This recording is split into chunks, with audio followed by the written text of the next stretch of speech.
The Colorado River begins in the high Rockies in north-central Colorado. Fed by melting snow from steep mountainsides, it begins its journey as a rollicking stream, surfing over rock and through trees as it builds to a substantial flow that will ultimately travel to Mexico, over 1,450 miles away. The river passes through extraordinary country, from mountains carpeted in trees to the most austere deserts of the Southwest. It has carved a path of intersticine beauty, as rock wears away under its force to reveal layers and layers of ancient stone in high cliffs and deep valleys. The river and its tributaries provide habitat for hundreds of species of animals and plants and untold numbers of birds and insects. It is a spectacular force that has shaped much of the western United States. It is also a critical resource for the 40 million people in the West who have come to depend on its benevolent waters. We've built dozens of dams along the river and its tributaries to ensure water supplies for cities and towns and enormous agricultural operations. We use it to generate millions of megawatts of electricity to run our lives. In the endeavor of protecting the way of life we've created in this dry place, we have built over 1,000 miles of aqueducts, tunnels, and pipelines to move the water to reservoirs so it is there when we want it. We extract resources along its banks.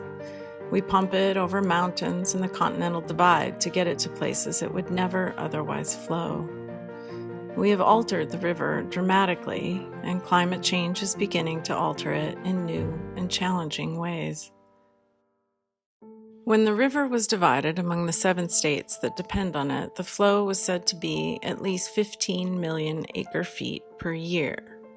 And occasionally, the river runs this high, but the trend over the last 100 years is much lower, with the lowest flow in 2002 of only 3.5 million acre-feet, and the average dropping yearly as higher temperatures evaporate more of the water and precipitation falls as rain rather than snow.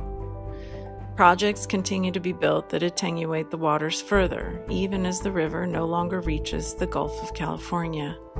It ends over 100 miles away from the sea, as every last drop is diverted to support agriculture and people to the north.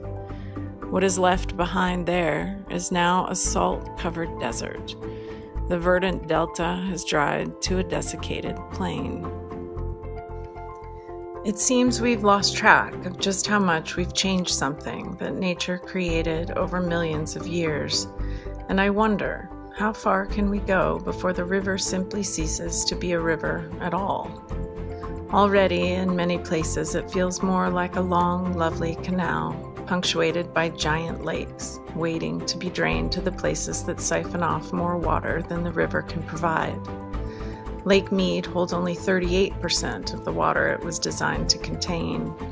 Lake Powell is at 53%. The water has been sent downstream, mostly to California and Arizona, where it will travel over mountains and along hundreds of miles of canals to reach places like Los Angeles and Phoenix. We play on it, we make it work for us, but we don't seem to understand that when we use something like water so extensively, and we squabble over where it will go and how we can harness it further to our own ends, we may be breaking a natural system that once operated in balance and symbiosis with all the other systems around it. It only took 30 years for the Russians to erase the Aral Sea by diverting 2 rivers to grow food in the desert. Are we on a path to a similar folly? Into the Delta is a study not just of a river, but of the whole system that provides for an enormous area of land and an enormous number of people. This project explores the rivers that anchor life in the West, as well as the diversions and uses that could threaten its survival. How much water can we divert and still have a river? How will we manage these precious waters as climate change brings longer and more severe drought to the places the river runs? How far will we let it go? My hope is that a comprehensive view of the river and everything attached to it will lead to a different kind of conversation. Perhaps we can develop a sense of awe and respect for this system. As we come to understand how our actions impact everything around us, as climate change rolls forward, altering the planet in ways we couldn't have anticipated 100 years ago, perhaps we can begin to recognize that our place in the world is meant to be smaller, more careful, more gentle.